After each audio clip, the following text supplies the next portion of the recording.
So this is the next project I'm going to be working on. Now this car is destined to be a Gambler 500 car. If you don't know what the Gambler 500 is, it's a 500-mile off-road rally in $500 cars. So it looks a little bit different from last time. We're missing the bumper and the fender. I pulled the fender off to get at the door hinges. So my friend was here and I was showing it to him, and he tried to close the door and he slammed it and didn't lift up on it, and after that it wouldn't open at all. See, it smashed up the hinge area pretty badly. After that it wouldn't close at all. So we messed around with it for a while, did some hackery to the hinges, and now it actually closes quite nicely. Still has that gap, but it closes now. I thought it might look cool without the fenders and without the bumper, but it doesn't. Those headlights it's just not working. It looks goofy. So we're probably going to need to keep the fenders and at least part of the bumper. But today what I want to focus on is just some teardown.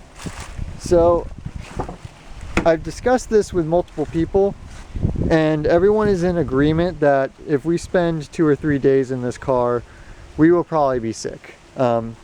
The smell is legitimately that bad. It smells like a mixture of smoke and mold and mildew, and it's just terrible. The other thing is that in the not so unlikely event that some water gets in here, I really don't want to be basting in whatever is in this carpet. So I'm going to tear out the entire interior, give it a quick cleaning just so that it doesn't smell as bad and we don't get sick. And if I have enough daylight, I'd like to get started on tearing out the airbags. There's 2 airbags in this car. Now, since we are going to be driving 500 miles off-road, we don't want these to potentially deploy in the event that we hit something hard. Also, in the event that water gets in, depending on where the module is, it's possible that that module could short out and then deploy the airbags. We don't want that happening either. So just going to rip all those out so we don't have to worry about it. I did already take all the carpeting out of the trunk area. We're going to just leave this completely bare, no carpet back here, because it's just going to be tools and supplies. You can see the rust holes down there. And you can see it's wet again because every time it rains it gets wet in here, and it turns out that there's a bit of sealant missing from this corner over here, which is why it gets wet. Also found that there was a Ziploc bag put over the vent. Not really sure why that was, but I just ripped it open so that, you know, maybe it'll dry out a little bit easier. So yeah, we're gonna get to work. Hopefully I can get this interior out by today, before I run out of light. These gloves are 100% necessary for this.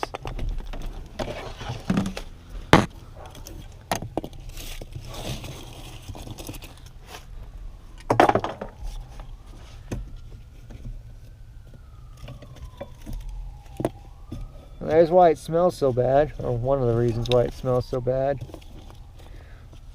Hopefully nothing attacks my hand when I'm doing this.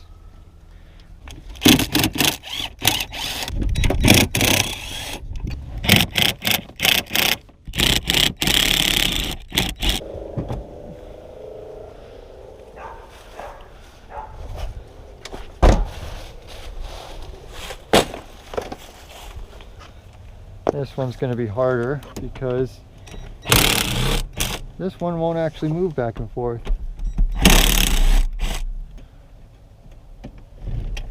Okay. This one does not have a seatbelt warning light.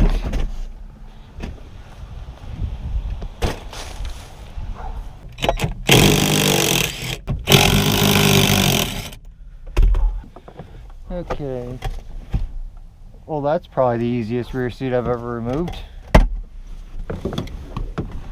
Oh. Oh God.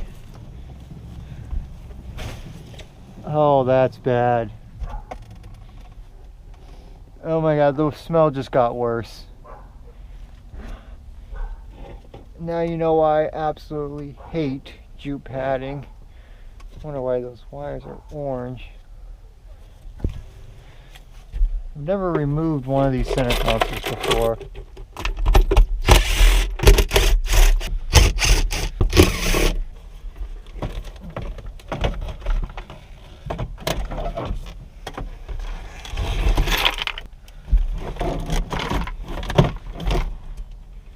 shift knob out.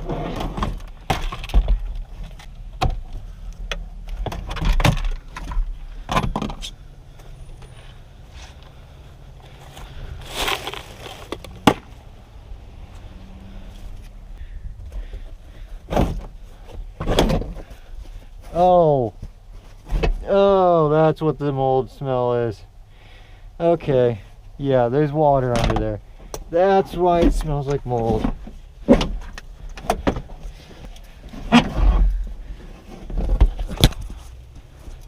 Okay, that is the airbag module.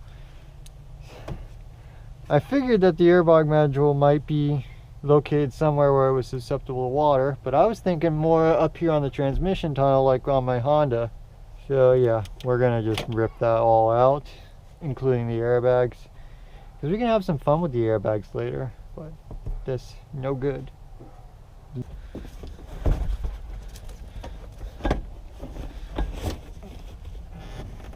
Come on, come out.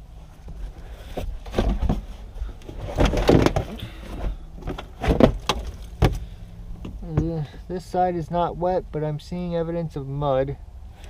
That could have been when it was in Irma, though. Oh yeah, if you're just tuning in, this car was mildly in Irma.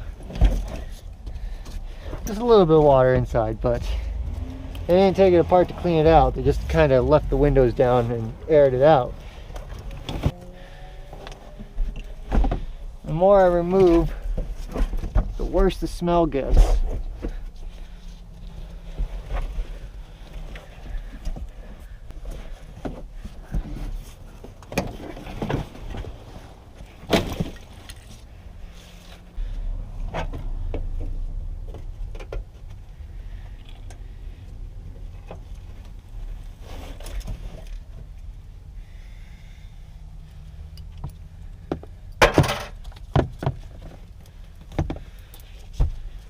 Why does it have to be stock? Oh, that's nasty.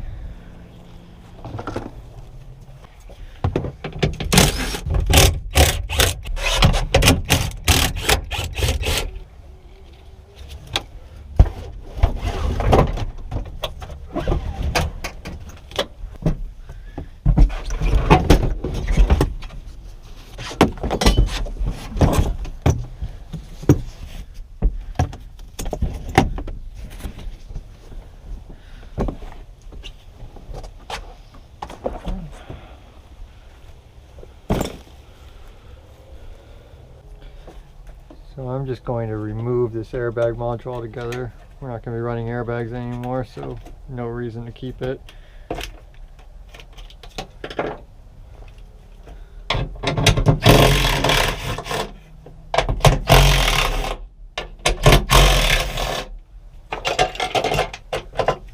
Weight reduction.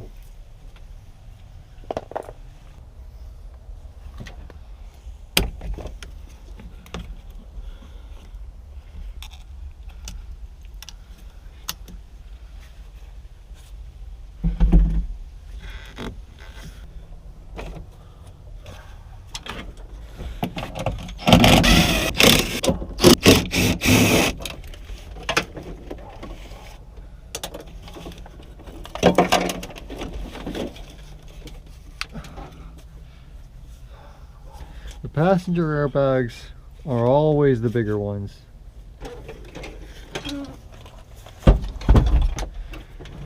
That is a massive hole.